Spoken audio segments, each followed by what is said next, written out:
They go hard for a bit, then slack off, then hard again, then slow down. How are you ever going to take off like that?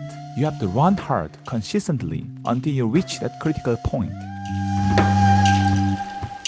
Hey, ever heard of critical mass? It's a super important concept in English too. What does it mean? It means that until a physical quantity reaches a certain amount, nothing much seems to happen. But once it crosses the threshold, the boundary line, the physical phenomena before and after that point are completely different. It is especially seen with the nuclear materials. You've seen news like this, right? North Korea's platinum stockpile is 50 kilograms, enough to make 10 nuclear weapons, and they are assessed to possess a significant amount of highly enriched uranium. An atomic bomb contains two main things, plutonium-239 and uranium-235. The number at the end relates to its neutron and protons. Now let's imagine the critical mass is a 10 kilogram. Even if you keep adding uranium or plutonium, as long as it's below 10 kilogram, there's no reactions. But the moment it reaches exactly 10 kilogram, that's when nuclear fission starts. 1, 2, 3 kilogram, all the way up to 9.9 kilogram, nothing happens. It feels like there's absolutely no reactions. But then at 10 kilogram, a chain reaction begins and it explodes. I recently watched a video of a Navy personnel who directly experienced an atomic bomb test back in the day. These were the soldiers who witnessed it. Their superior told them,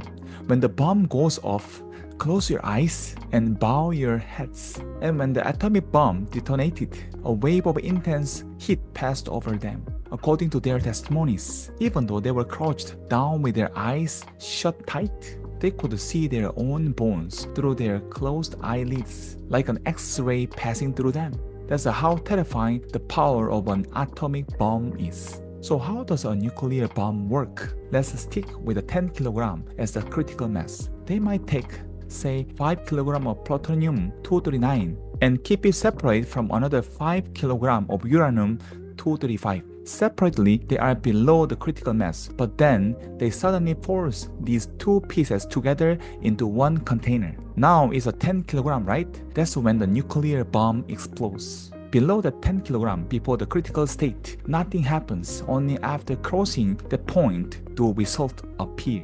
Some kind of a reaction occurs. Up until that critical mass, no matter how much effort you pour in, you might not see the effect. And this principle applies as directly to human society too. Think of principles in math. The principles of the world is all like this. Whether you are running a business, preparing for law school, studying hard, doing network marketing like Atomy, exercising or playing Go or chess, this applies as equally. This is exactly why even when you practice hard, it sometimes doesn't feel like you are improving. Even if you focus intensely on the parts you are bad at, it feels hard to break through to the next level. Similarly, for you to reach a certain high level of proficiency, it takes an immense amount of time. If you don't put in tremendous focused effort, your skills won't jump up. This principle is the same for everyone. Actors and actresses, singers, students, athletes, it's all the same. Up to a certain point, you don't just continuously progress linearly with time. You practice hard and you improve maybe little by little. Usually this is the point where most people give up, and that's why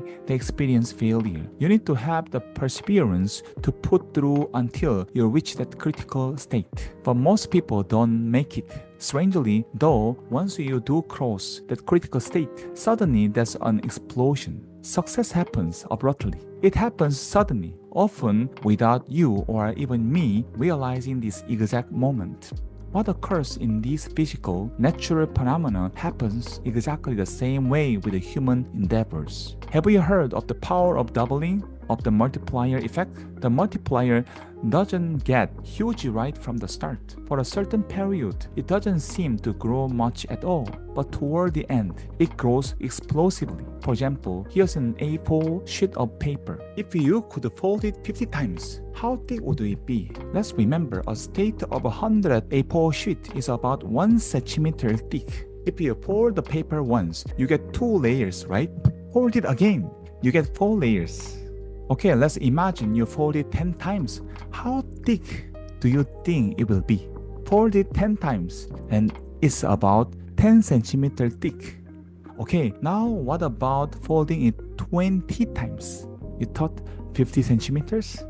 No, it's about 100 meters thick. 100 meters thick. You might still think in your head, that's not that much. Okay, what if you fold it 30 times? How thick now? Maybe 300 meters? Nope, it's a whopping 100 kilometers thick. Now fold it 10 more times for a total of 40 folds. What do you get? 400 kilometers? Try again. It's an incredible 100,000 kilometers thick. So what if you could actually fold it 50 times? Think it's around 500,000 kilometers? Not even close. It's about 112,590,000 kilometers.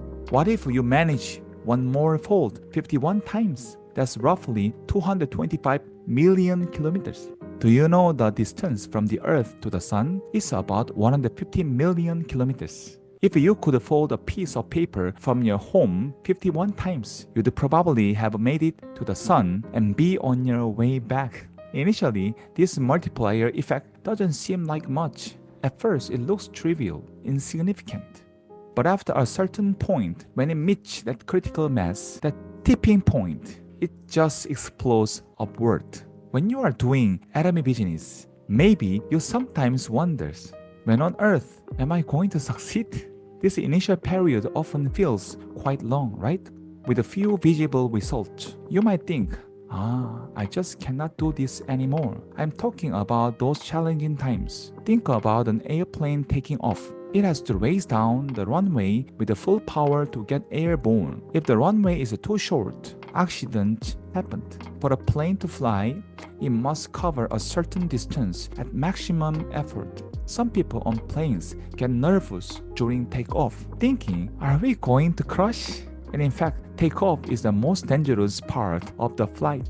Even veteran flight attendants sit down and fasten their seatbelts securely during takeoff. Why do you think they do that?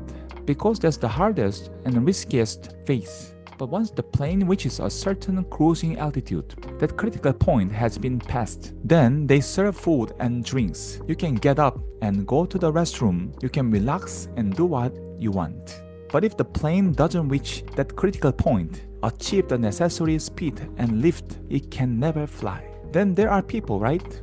They go hard for a bit, then slack off, then hard again, then slow down. How are you ever going to take off like that? You have to run hard consistently until you reach that critical point. And by the way, to have the courage to endure until that critical point, you need to taste small successes along the way. Experience those little wins. That's what helps you withstand the journey. For example, let's say you keep failing and facing rejection over and over. Just toughing it out blindly isn't the answer. Think, ask yourself, why did I fail this time? And then improve, make adjustments. To run all the way to that critical point, you generally need to invest at least 10,000 hours. Without investing that focused time, you absolutely cannot achieve majesty or a significant success. Look at doctors. They study intensely for at least 10 years. Internships, residencies. Look at professors too, often 10 years or more. Finishing college, master's, PhD, maybe postdoctoral work. Think about world-class athletes. Do we even need an explanation for how hard they practiced? All these people poured in well over 10,000 hours, often spanning more than a decade. And it wasn't just passively putting in time. It was 10,000 hours of a focused, deliberate effort. When you concentrate that intensely, ideas start flashing, courage starts building. So if you are doing the atomy business and you feel like you lack courage or ideas aren't coming, then pour in more focused time. Read books about the business, about personal development, watch relevant videos. Immerse yourself until the ideas and the courage emerge. Atomy provides all these objective resources and materials, but it wouldn't do your business for you. No matter what anyone else says, commit to pouring in those 10,000 hours of a focused effort. Reach that critical point. And when you do, from that moment on, you will experience your own atomic bomb. an explosion of results and success. You've worked hard and endured until now, so push just a little more. Keep going, it won't kill you. Let's run this race together. Let's meet at the top. Finally, I will finish with something Thomas Edison said. It goes something like this. Many of life's failures are people who did not realize how close they were to success when they gave up. Keep this in mind. Thank you so much. Hey, hey, hey.